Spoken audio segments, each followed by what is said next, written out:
Good morning. ప్రభువైన యేసుక్రీస్తు వారి పరిశుద్ధ నామములో అందరికీ శుభాలు. ఈరోజు మన అనుదిన ఆత్మీయ ఆహారంగా సామెతల గ్రంథము 27వ అధ్యాయము 2వ వచనాన్ని ధ్యానించుకుందాం. నీ నోరు కాదు అన్యుడే, నీ పెదవులు కాదు పరులే నిన్ను పొగడదగును. ఎప్పుడైనా సరే మనలను పొగిడే పరిస్థితి వస్తే అది ఇతరులు పొగడాలే తప్ప మనల్ని మనము పొగుడుకొనకూడదు. చాలా స్పష్టంగా బైబిల్లో ఎవరైతే తమను తాము పొగుడుకున్నారో వారి జీవితాలు నాశనకరమైన జీవితాలుగానే కనబడుతున్నాయి. యేసు ప్రభు చాలా స్పష్టంగా చెప్పారు ఆయన కొండ మీద చేసిన ప్రసంగంలో, నీ ముందు బోర ఊదించుకోవద్దు, నువ్వు ఒక మంచి పని చేస్తే చేసావు కానీ డబ్బా కొట్టుకోవద్దు అని మత్తయి సువార్త 6వ అధ్యాయం 2వ వచనంలో నీ ముందు బోర ఊదించుకోవద్దు అన్నారు. పరిసయ్యులకి మేము చాలా భక్తిపరులము అని తమను తాము అనుకుంటూ దేవుని దగ్గర ప్రార్థనలో కూడా తమ యొక్క గొప్పతనాలు చెప్పుకునే పరిసయ్యుని గురించి లోకాసువార్త 18వ అధ్యాయం 11వ వచనంలో కనబడుతుంది. నేను ఎన్నిసార్లు ఉపవాసం ఉంటున్నాను, నేను దశంభాగం ఇస్తున్నానని చెప్పి గొప్పలు చెప్పుకున్నాడు.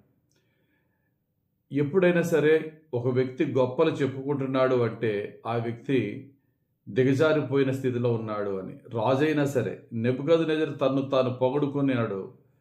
ఈ మహాబబులోను పట్టణము నా బలపరాక్రమాన్ని సూచిస్తున్నది కదని మనసులో పొగుడుకున్నా సరే దేవుడు అతన్ని శిక్షించినట్టుగా మనం చూస్తున్నాం. కాబట్టి మనల్ని మనం పొగుడుకునేది ఎట్టి పరిస్థితుల్లో కూడా దేవుడు హర్షించేది కాదు, దేవుడు అంగీకరించేది కాదు. మరి ఎలాగా పొగడ్తనేది ఎలా రావాలి? దావీదును చూడండి. సౌలు దగ్గర ఉన్న పనివారు చెప్తారు, అయ్యా చమత్కారంగా వాయించు సితారా వాయించేవాడు ఒకడు ఉన్నాడయ్యా, అతడు చక్కటి రూపవంతుడును, అతడు మహాయుద్ధవీరుడును, యెహోవా అతనికి తోడుగా ఉన్నవాడు అంటాడు 1 సమూయేలు 16:18లో. దావీదు తన గురించి తాను చెప్పుకోలేదు, సౌలు పనివారు దావీదు గురించి చెప్పిన విషయాలు మనకు తెలుసు. మొర్దెకై తన్ను తాను పొగుడుకోలేదు, రాజు మొర్దెకైని గణపరిచిన సందర్భం మనకి తెలుసు. పేతురింటికి వచ్చిన పనివారు కొర్నేలి గురించి చాలా చక్కటి మాటలు పొగుడుతారు. అపోస్తలుల కార్యాలు 10వ అధ్యాయం 22. కొర్నేలి చెప్పుకోలేదు. కొర్నేలి ధర్మకార్యాలు, కొర్నేలి ప్రార్థన, కొర్నేలి యథార్థతను అక్కడ పనివారు చెప్పారు. యేసుక్రీస్తు ప్రభు చాలా స్పష్టంగా అంటారు యోహాను సువార్త 8:54లో, నన్ను నేను మహిమపరుచుకొనని ఎడల నా మహిమ వ్యర్థము. నా తండ్రి నన్ను మహిమపరుస్తాడు, నన్ను నేను మహిమపరుచుకోను. భక్తుడైన బాప్తిస్మమిచ్చు యోహాను అంటారు, నేను తగ్గవలను ఆయన హెచ్చవలను. కాబట్టి భక్తులందరి జీవితాల్లో ఇతరులు వారిని పొగిడిన సందర్భాలు ఉన్నాయి. కానీ నశించిపోయిన దుష్టుల జీవితాల్లో తమ్మును తాము పొగుడుకున్న పరిస్థితులు ఉన్నాయి. కాబట్టి ఈ రోజున మనల్ని మనం పొగుడుకుంటున్నామా, ఎవరో పొగట్లేదని మనమే పొగిడేసుకుంటే దిగజారిన జీవితం అది. దయచేసి ఎప్పుడూ కూడా పొగుడుకోవద్దు. ప్రభువుని అడుగుదాం, ప్రభువా నన్ను నేను పొగుడుకునే జీవితం నుంచి నన్ను రక్షించు ప్రభువా. నేను నా నోట నుండి పొగడుతూ వస్తే అయితే నిన్ను పొగడాలి, లేకపోతే ఇతరులను గణపరచాలి.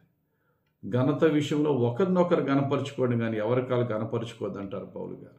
ఆ విధంగా మనం జీవిద్దాం, దేవునికి ప్రీతికరంగా జీవించి యేసయ్యనే మహిమపరుద్దాం.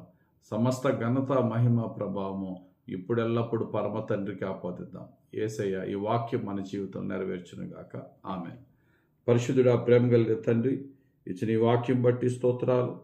మా నోరు కాదయ్యా మమ్మల్ని పొగడవలసింది, ఇతరులు పొగుడు, అన్యజనులు పొగుడు లాగున వారు పొగుడుతున్నప్పుడు మేము నిన్ను మహిమపరిచే జీవితం ఎల్లప్పుడూ మాకు దయచేయమని యేసుక్రీస్తు ప్రభు పరిశుద్ధ నామములో ప్రార్థించి వేడుకొనుచున్నాం తండ్రి. ఆమేన్. తండ్రి యొక్కయు కుమారుని యొక్కయు పరిశుద్ధాత్మ దేవుని అభిషేకం హెచ్చుగా మనపై దిగి వచ్చి మనల్ని అభిషేకించి రక్షించి కాపాడి పాలించి నడిపించి దీవించునుగాక. ఆమేన్. ఆమేన్. God bless you. Have very blessed day.